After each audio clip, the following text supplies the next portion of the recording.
Bonjour, Julien Fabre, Caisse des dépôts et consignations, basé à l'agence de Marseille, pour gérer les régions PACA, Languedoc-Roussillon et Corse au niveau du développement numérique des territoires. Le programme FSN, Fonds national pour la société numérique, est une des actions du programme d'investissement d'avenir. La Caisse des dépôts est un des opérateurs du programme d'investissement d'avenir retenu par l'État pour mettre en œuvre les différents investissements et en particulier le Fonds national pour la société numérique. Le FSN est donc doté d'une enveloppe de 4,25 milliards d'euros. Cette enveloppe se décompose en deux actions. Une action à destination du développement des infrastructures très haut débit et une deuxième action qui concerne le développement des usages et des services.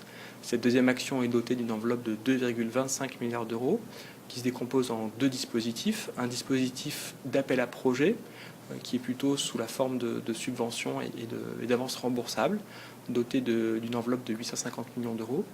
Et un deuxième dispositif d'AMI, donc appel à manifestation d'intérêt, doté d'une enveloppe de 1,4 milliard d'euros pour investir dans les PME et les entreprises de toute taille pour financer leurs projets de développement sur des projets spécifiques qui rentrent dans un certain nombre de thématiques qui ont été sélectionnées dans le cadre de ces dispositifs. Au niveau des critères d'évaluation, les dossiers seront donc instruits par des équipes spécialisées de la Caisse des dépôts. Un chef de projet sera nommé dès que le dossier sera déposé et que les conditions d'éligibilité auront été vérifiées et suivra le porteur de projet tout au long de son projet d'investissement. Les projets seront évalués au travers de deux angles.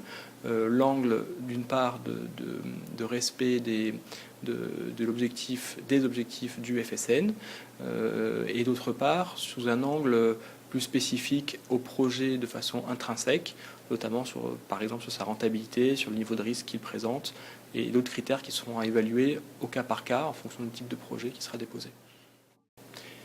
Évidemment, le dispositif est à destination typiquement des sociétés qui sont aujourd'hui en cours d'incubation. Alors plutôt des sociétés qui sont en phase qui ont déjà un certain niveau de maturité au niveau de leur projet, qui peut nécessiter des montées en capitaux qui seront donc apportées dans le cadre de l'AMI, ou alors très en amont des projets qui sont encore en phase de recherche et développement et qui là feront plutôt appel au dispositif des appels à projets pour des subventions et avances remboursables sur leur projet de R&D. Le dispositif d'AMI a été lancé le 18 mars avec la publication du document constituant l'appel à manifestation d'intérêt. Le guichet est ouvert, je dirais, sans limite de temps, une fois que l'objectif étant donc d'engager les 1,4 milliard d'euros dans la durée. Et une fois que les participations seront prises, évidemment, il y aura un accompagnement également dans la durée au niveau des porteurs de projets.